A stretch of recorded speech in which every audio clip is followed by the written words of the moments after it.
Shai Gilgeous-Alexander is further cementing himself as one of the 10 best basketball players in the world. He's playing at a level that's historic to the point where he's about 3 or 4 more seasons of this level of play away from solidifying a Hall of Fame resume.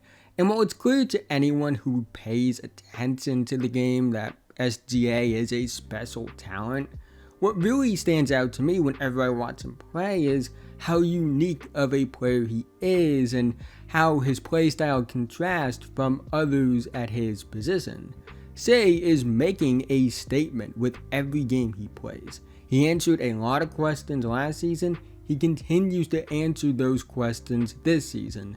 And the more questions he answers, the harder it becomes to deny him of how great he really is. But quickly before we go any further, if you're new and like basketball, I'd really appreciate it if you would like, subscribe, and hit the notification bell. I'm notified whenever I release a video.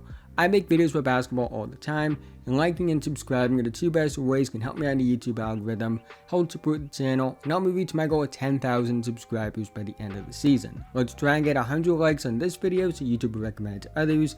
Anyways, let's talk about SGA.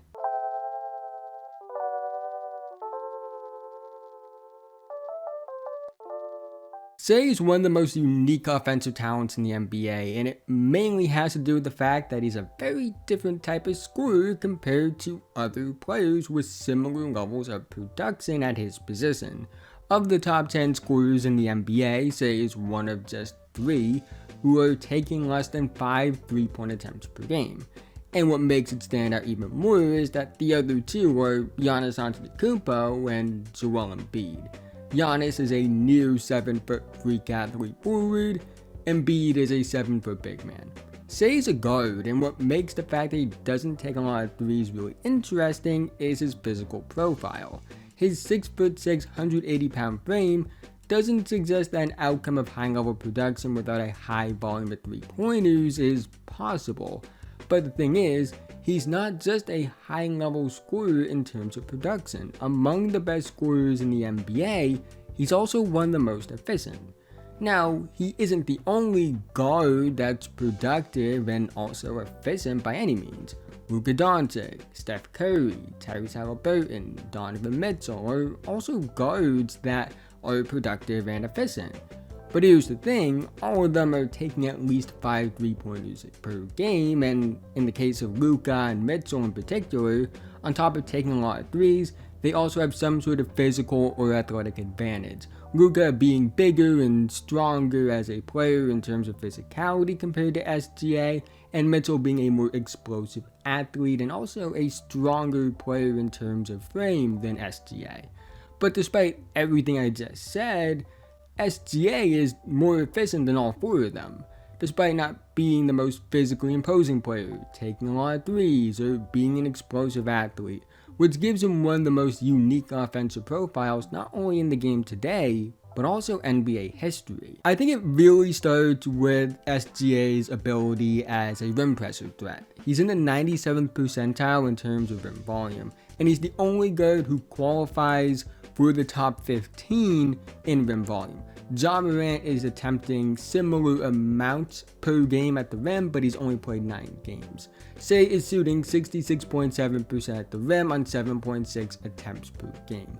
Excluding Ja Morant, who again has only played 9 games, Shai is the only guard that is averaging at least 7 attempts per game at the rim. And among the top 15 guards in the NBA in terms of rim volume, he's also the most efficient as well. In fact, if we compare, Shai, to the rest of the NBA, it really is absurd how good of a rim pressure ability guy he is in terms of his pure production at the rim. He's slightly more productive and efficient at the rim than Joel Embiid, and his rim numbers are very similar to bigs and forwards like Nikola Jokic, LeBron James, Alperen Sengun, and Julius Randle. So how does a 6'6", 180-pound guard put up rim scoring numbers that are closer to a big than a guard? Well, it starts with his ability to absorb contact. Despite the fact he's only 180 pounds, Shai is very good at handling contact. In fact, he uses his frame to his advantage, as it allows him to draw contact against bigger and stronger defenders pretty easily, which has led to him being in the 99th percentile in terms of free throw attempts. On top of that, he uses body control and flexibility to manipulate defenses. He has good enough speed and quickness, but it's really his ability to contort and find angles that others simply can't that truly makes him special. He can do things others can't because most aren't as flexible or have the body control to properly contest without fouling. And because of that, he's either going to score or draw a foul when he gets to the rim. I think Shai is the best guard in the NBA in terms of rim pressure ability, due to how productive he is in terms of pure rim production, on top of the fact that he's one of the best at drawing fouls. The other area that Shai is special as a scorer is the mid-range. According to Clean the Glass, he's shooting 52% on 7 short mid-range attempts per game, which are shots between 4 feet and just within 14 feet, and he's shooting 47% on 3.3 long mid-range attempts, which are shots between 14 feet and just within the 3-point line. I know people want guards to take more threes, and I do understand the concept of the mid-range being an inefficient shot. Layups are worth the same amount of points and are also higher percentage looks. Threes are worth more points. But I also believe it's an efficient shot when a player is as good in that area as Shai is. The mid-range is a really efficient shot for him. He's one of the best at it in the NBA, and it's clearly led to massive amounts of production while also being absurdly efficient. His mechanics and shot prep are very fluid, his counters are very instinctual, he can hit tough shots, his ability to find spots is very natural, he can pull up, fade away, separates very well when creating space. He just has it all as a mid-range creator, to the point that a Shai Gilgeous-Alexander mid-range shot is one of the most efficient looks in the NBA right now. Usually when I talk about offensive manipulation, it's in relation to playmaking ability. And Shai is a really good playmaker. He has the scoring gravity to create advantages for others, and he does capitalize on those opportunities to create advantages for others. But where his manipulation ability as a creator really stands out to me is as a scorer. Mainly how he's able to leverage all 3 levels of the court to create looks for himself. Sure, he isn't a big time 3-point shooter, but he's enough of a 3-point shooter to the point he's more than willing to take those looks when defenses give them to him, especially considering they don't want him scoring within the arc where he's most effective. And even then, defenses haven't proven they can keep him outside of the arc either, which his volume of scoring within the arc backs up. And once he's within the arc, he's one of the most feared players in the NBA, because he's one of the best rim pressure threats in the league, as well as one of the best mid-range scorers in the league. And it really is pick your poison. Either guard up on the mid-range threat and potentially give him an opportunity to get to the rim, or guard the rim and potentially give him a look from the mid-range. Inside the arc, Shai is nearly unstoppable. The only thing defenses can do is contest as best as possible, and even then, that isn't enough. Sure, he'll miss a few shots here or there, even the best players do that, but he's proven to be such an advanced tough shot maker, on top of the ability to absorb contact to the point where, even with a contest, chances are he's still going to score or draw a foul, and sometimes it's even both.